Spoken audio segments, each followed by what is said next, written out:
Guys, and welcome back to the Tutorial Millennial channel. In this video, I'm going to be showing you guys how you can find more ideas for your Pinterest board without having to type it in again, without having to search for it again. So go to your profile, and for instance, you want to find more ideas for instance, this Disney art. So just press more ideas, and then it's going to give you, more ideas, and to save it to your Pinterest board. For instance, I want to save, let's say this one. Just press the plus button and it will automatically be saved to that Pinterest board.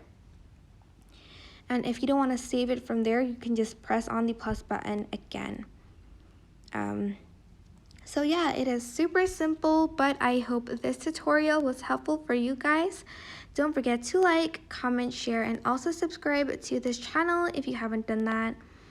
If you have any questions, just leave it in the comment section down below and I will try my best to answer them all.